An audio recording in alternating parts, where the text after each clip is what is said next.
Hello friends, welcome to Hasan Dastarkhan. तो friends, आज हम अपने किचन में लेकर हाजिर हुए हैं शलजम गोश्त की बहुत ही डिलीशियस रेसिपी।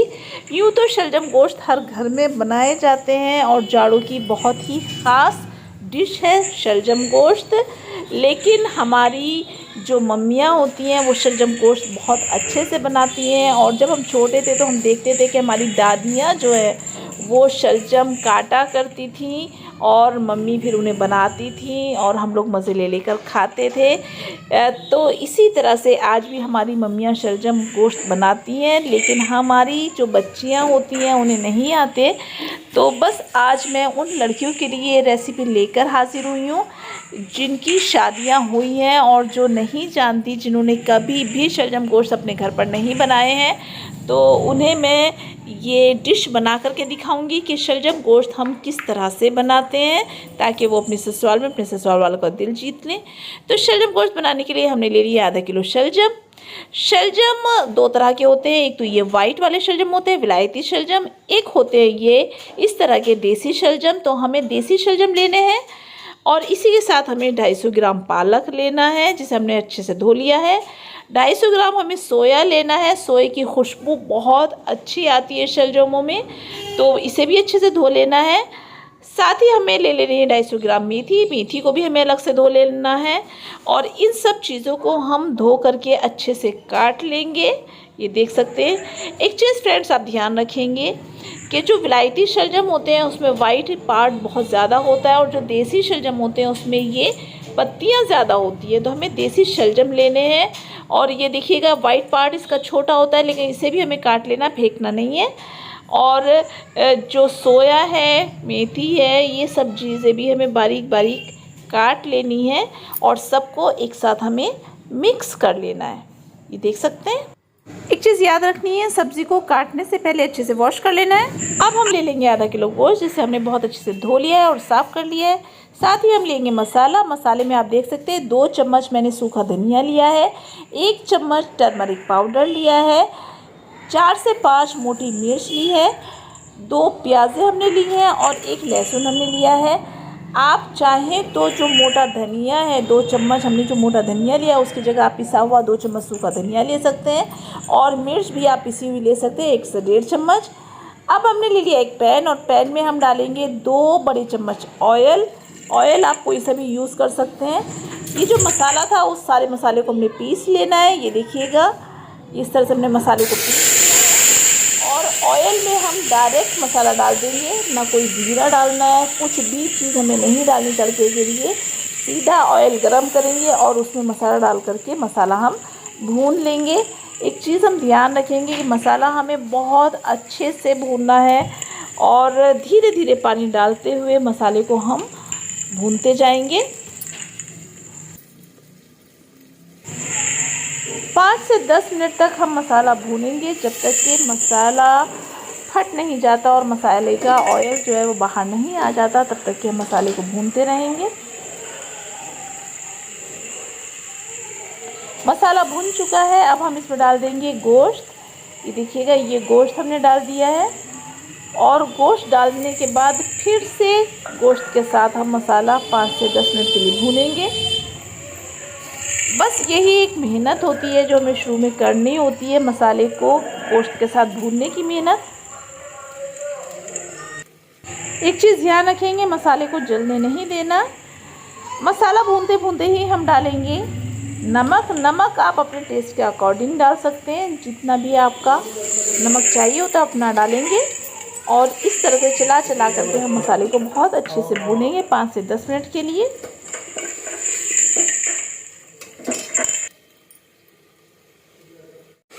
ये देखिएगा, मसाला भुनना शुरू हो गया है, पानी मसाले का सूखने लगा है, ऑयल बाहर निकलने लगा है। इसी तरह से हम मसाले को लगातार खड़े होकर के भूनते रहेंगे और इसी तरह से हम चलाते रहेंगे। एक चीज़ मैं बच्चियों को बताना चाहती हूँ कि खाना जब भी आप बनाएं हमेशा दिल से बनाएं। ऐसा नहीं होना चाहिए कि इधर आपका टीवी चल रहा है या इधर आपका फ़ोन चल रहा है और आप खाना जल्दी जल्दी ऐसे ही बना रहे हैं। जब तक कि खाना आप दिल से नहीं बनाएंगे खाना कभी भी टेस्टी नहीं बनता है। तो ये देखिएगा, मसाला जो है वो भुन चुका है ये ऑयल आप देख सकते हैं कि बाहर आ गया है, ये आप देख सकते हैं, बहुत ध्यान से देखिएगा। ये मैं आपको दिखा रही हूँ कि ये ऑयल जो है हमारा बाहर आ चुका है। अभी जो गोश्त हमने डाला है वो गला नहीं है, क्योंकि हमने मसाले में सीधे से गोश्त को भूना है, गलाया नहीं है। तो ये देखिएगा मसाला भुन चुका है। फ्रेंड्स, मसाला भुनने की पहचान ये होती है कि इस तरह से ऑयल बाहर आ जाता है आपका, मसाला फट जाता है। जब ऑयल आपका बिल्कुल बाहर आ जाए और मसाला अच्छे से फट जाए तो समझिएगा कि मसाला आपका बहुत अच्छे से भुन चुका है। ये देखिएगा। अब हम इसमें डाल देंगे शलजम। मसाला जब हमारा भुन जाएगा तो हम इसमें शलजम डाल देना है। एक चीज़ मैं आपको बताऊं कि अक्सर करके मुझे ये कमेंट आ जाते हैं कि अभी आपका कुकर जो है वो बहुत अच्छा नहीं है, आपको कुकर चेंज करना चाहिए। तो फ्रेंड्स, मैं बहुत ही जल्दी कुकर चेंज करूँगी, लेकिन ये चूँकि काफ़ी टाइम हो गया है कुकर को यूज़ करते हुए, तो इसलिए इसकी शक्ल ऐसी हो गई है। ये देखिएगा, ये हमने सारे शलजम जो हैं वो रख दिए हैं। शलजम ऊपर तक आ जाते हैं, हमें इसमें पानी बिल्कुल नहीं डालना है, बल्कि जितना भी शलजम होता है इसी तरह से कुकर में ऊपर तक हमें भरते चले जाना है।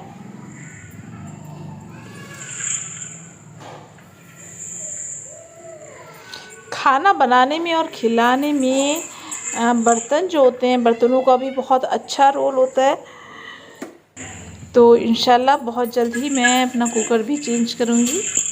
तो ये देखिएगा, ये हमने इस तरह से शलजम बिल्कुल ऊपर तक हमने भर दिए हैं। अब हम कुकर को ढक देंगे।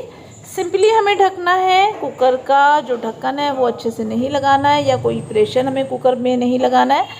सिंपली हम ढकेंगे। 5 से 10 मिनट के लिए हम इसी तरह से ढक कर के पकाएंगे, ताकि जो शलजम ऊपर तक भरे हुए थे वो थोड़ा नीचे बैठ जाएं भाप से। ये देखिएगा, ये मैंने हटा दिया है। अब आप देखिएगा कितना शलजम जो है, जो बिल्कुल ऊपर बैठ था, वो अंदर तक चला गया है। अब हम इस तरह से शलजमों को चला लेंगे, और जो नीचे गोश्त और मसाला है वो हमें इस तरह से ऊपर लेकर के आना है। ये देखिएगा, अगर हम ऐसे ही शलजम की लिड लगाकर और प्रेशर दे देते तो क्या था कि मसाला जो है वो नीचे ही रह जाता और जल जाता मसाला, साथ ही गोश्त भी नीचे रह जाता और शलजमों में मसाला जो था वो मिल भी नहीं पाता।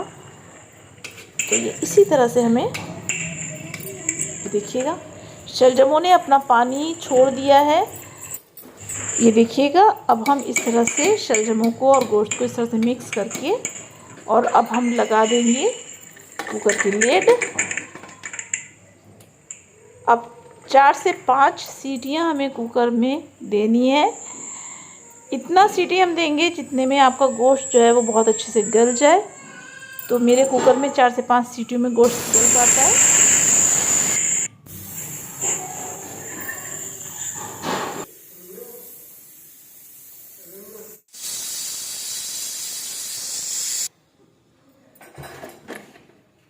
तो फ्रेंड्स, अब हम कुकर खोल करके देख लेते हैं कि क्या कंडीशन है शलजम गोश्त की। तो ये देखिएगा, बिल्कुल अच्छे से हमारी सब्ज़ी तैयार हो चुकी है। शलजम भी बहुत अच्छे से गल चुके हैं, पानी भी बहुत अच्छे से सूख चुका है, यानी कि जितना ज़रूरत है उतना पानी आप डालेंगे। अब हम इसमें लंबे लंबे अदरक के टुकड़े काट करके बिल्कुल लास्ट में हम डाल देंगे।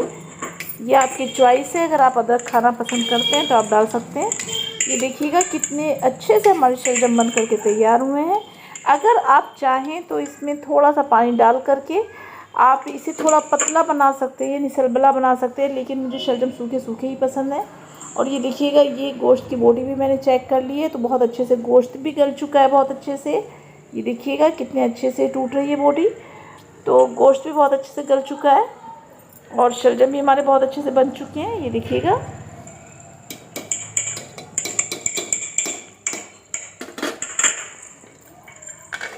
अब हम इसे 2 से 3 मिनट बंद करके इसी तरह से रख देंगे। बहुत हल्की आंच पर हम रखेंगे 2 से 3 मिनट के लिए।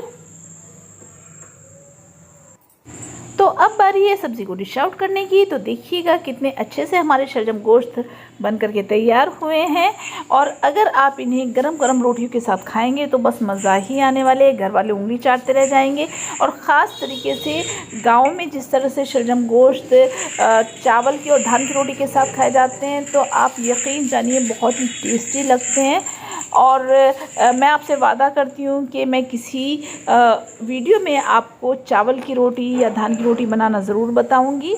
तो बस आप मज़ा लीजिए चावल और धान की रोटी के साथ। और आपको मेरी ये वीडियो कैसी लगी मुझे ज़रूर बताइएगा। और मेरे चैनल को सब्सक्राइब कीजिएगा, शेयर कीजिएगा। अपना ख्याल रखिएगा। Bye bye.